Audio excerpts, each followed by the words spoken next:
मुजफ्फरनगर में विकास की बौछार, करोड़ों की परियोजनाएं शुरू। मुजफ्फरनगर में आयोजित जनसभा में मुख्यमंत्री योगी आदित्यनाथ और रालोद अध्यक्ष जयंत चौधरी ने एक साथ मंच साझा किया। इस दौरान मुख्यमंत्री ने जिले को 951 करोड़ रुपए से अधिक की 423 विकास परियोजनाओं की सौगात देते हुए लोकार्पण और शिलान्यास किया।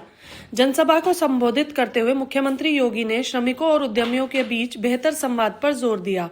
उन्होंने कहा कि सरकार श्रमिकों के हित के लिए प्रतिबद्ध है और उन्हें उचित वेतन तथा सुरक्षा प्रदान करेगी। नोएडा में चल रहे श्रमिक आंदोलनों के संदर्भ में उन्होंने कहा कि औद्योगिक अशांति फैलाने वालों से सतर्क रहने की जरूरत है। सरकार ने श्रमिकों के लिए एक विशेष निगम का गठन किया है, जिसकी सिफारिशें जल्द लागू की जाएंगी।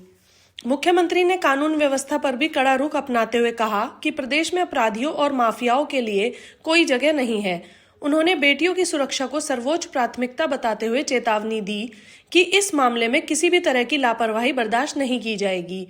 अपने संबोधन में योगी आदित्यनाथ ने पाकिस्तान पर भी निशाना साधते हुए देश की आर्थिक स्थिति और पेट्रोलियम कीमतों पर केंद्र सरकार की नीतियों की सराहना की। कार्यक्रम के अंत में उन्होंने B.R. अम्बेडकर को उनकी जयंती की पूर्व संध्या पर नमन किया और चौधरी चरण सिंह की 125वीं जयंती पर विशेष कार्यक्रम आयोजित करने की घोषणा की। वहीं जयंत चौधरी ने अपने संबोधन में कहा कि प्रधानमंत्री नरेंद्र मोदी के नेतृत्व में देश में स्टार्टअप और महिला सशक्तिकरण को बढ़ावा मिला है। उन्होंने यह भी कहा कि राज्य सरकार किसानों की समस्याओं को समझते हुए उनके समाधान के लिए कार्य कर रही है। यह जनसभा विकास, कानून व्यवस्था और सामाजिक मुद्दों पर सरकार की प्राथमिकताओं को दर्शाती है। 9 लाख नौजवानों को सरकारी नौकरी दी। कोई भाई भतीजावाद नहीं, कोई पैसा नहीं, कोई सिफारिश नहीं। हर जनपद के नौजवान को नौकरी मिल रही है।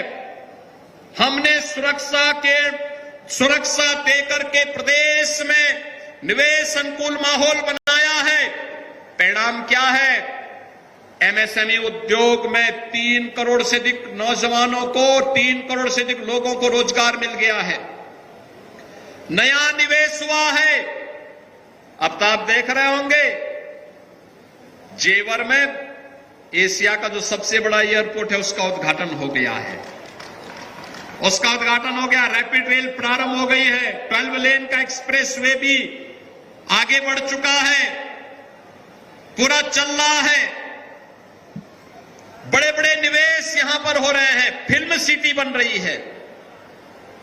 फिल्म सिटी यह भी यहां के नौजवानों के लिए एक नया अवसर है। यहां पे नए सिरे से लोगों को एक नया प्लेटफॉर्म मिलेगा कार्य करने के लिए, और उस पर हमें आगे बढ़ने की आवश्यकता है। और इसीलिए मैं आप सबसे अपील करूंगा, जब ये सारे अवसर मिल रहे हैं, बड़े निवेश हो रहे हैं और लाखों नौजवानों को नौकरी और रोजगार की गारंटी मिल रही है, तो हमें जाति और पाति में बटना नहीं है। याद रखना, हम जब भी बटे थे तो तब भी कटे थे।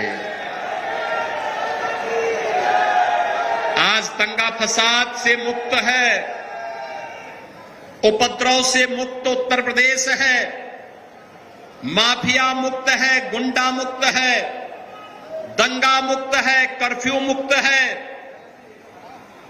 और अब उपद्रव नहीं बल्कि उत्सव हमारी पहचान बन रहे हैं। उत्सव आप देखें ना, कावड़ यात्रा क्या धूम धड़ाके के साथ निकल रही है। हरिद्वार से लेकर के यहां पे ओगढ़नाथ मंदिर तक हो या फिर हमारे अन्य पवित्र सभी शिवालयों तक, करोड़ों की संख्या में क्या यूपी, क्या हरियाणा, क्या राजस्थान, क्या पंजाब, क्या दिल्ली और अन्य राज्यों के भी भारी संख्या में श्रद्धालु आकर के पूरी यात्रा में सहभागी बनता है। मैंने यहां पर देखा है, कावड़ यात्रा के दौरान आप देखते होंगे, हर बार मैं पुष्प वर्षा करने के लिए आता हूं। पहले पुष्प वर्षा नहीं होने देते थे, पहले रोकते थे, पहले रोकते थे, बैरियर लगाते थे, प्रतिबंध लगाते थे। हमने कहा नहीं, प्रतिबंध नहीं होगा, पुष्प वर्षा होगी, पुष्प वर्षा। अभी कपिल देव जी मुझे समझा रहे थे कि ये शिव की मूर्ति है। मैंने कहा भाई शिव जी की मूर्ति है, शिव चौक भी यही है। विधायक आप हैं, मुझे बताना पड़ रहा है कि शिव चौक है ये।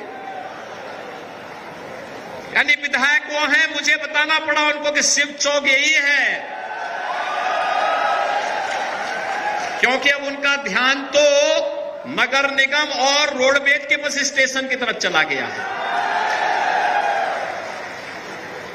बहनों और भाइयों, विकास और विरासत की इस यात्रा को एनडीए शानदार तरीके से आगे बढ़ाएगा, मजबूती के साथ, बिना रुके, बिना डिगे, बिना झुके।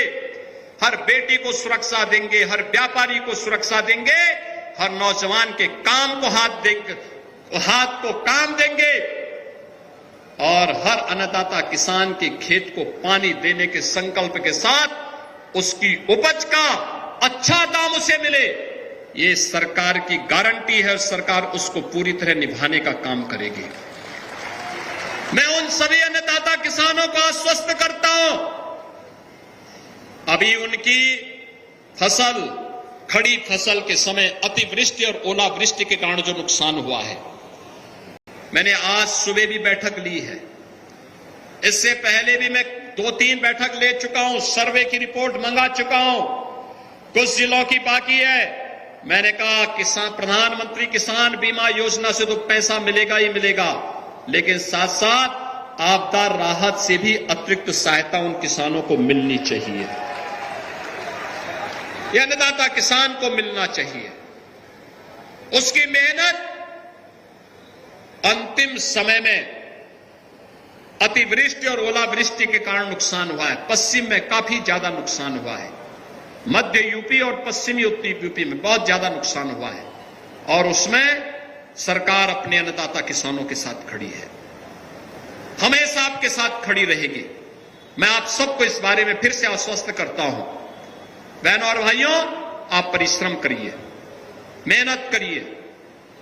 हर अन्नदाता किसान को, हर श्रमिक को हम सम्मान देंगे, हर बेटी की सुरक्षा हम करेंगे, हर बहन की सुरक्षा की गारंटी देंगे, हर नौजवान के हाथ को काम और रोजगार उपलब्ध करवाने का काम सरकार कराएगी। आज यहां पे जो रोजगार मेला लगा है, 25,000 नौजवानों के लिए रजिस्ट्रेशन की व्यवस्था हमने तो सिंबॉलिक 10 लोगों को दिया है। क्या उनके चेहरे पे चमक थी। बेटियां आ रही थी, वो ज्यादा खुश हो रही थी, क्योंकि मैं देख रहा था नौजवान आ रहा था तो अभी इस बात पर ज्यादा घमंड कर रहा था कि बाप की कमाई के हमें, अभी तो बाप की कमाई पे वो काम कर रहा है, लेकिन बेटियां खुश हो रही थी कि पिता पर अब बोझ नहीं बनना है।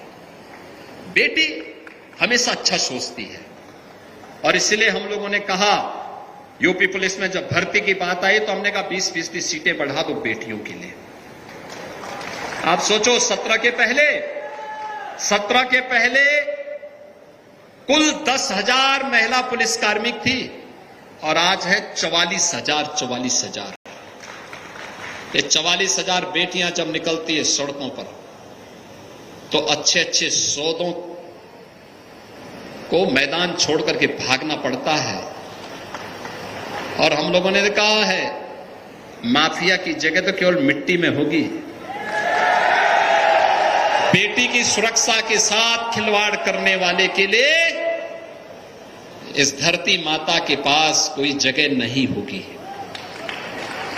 और इसलिए बहनों और भाइयों, हम सब आगे बढ़ें मजबूती के साथ। ये जो रोजगार के अवसर आए हैं, जिनको रोजगार मिल रहा है, नौकरी की गारंटी मिल रही है, वे शान से अपना सर्टिफिकेट लेंगे। जो बचेंगे फिर से मौका आएगा, ढेर सारे अवसर मिलेंगे। और हम लोगों ने तो अब तो आपको सीएम युवा भी दिया है। अभी नई बजट में नई स्कीम की भी घोषणाएं हुई हैं, नए तरीके से इसको आगे बढ़ाने का काम कर रहे हैं। मैं एक बार फिर से जिन नौजवानों को यहां पर आज जिनका रजिस्ट्रेशन हुआ है, मैं जब जा रहा था 11,000 नौजवानों ने रोजगार उस समय रजिस्ट्रेशन करवाया था और चेहरे पे चमक थी। इनमें से जिन लोगों को आज नियुक्ति पत्र मिलेगा उन सबको बधाई देता हूं, अपनी बधाई देता हूं। जिन लोगों को अवसर नहीं मिल पाएगा फिर से हम उनको लिए सुविधा देंगे, फिर से अवसर मिलेंगे। धैर्य के साथ वे लगातार इस दिशा में आगे बढ़े, सरकार उनके साथ में होगी।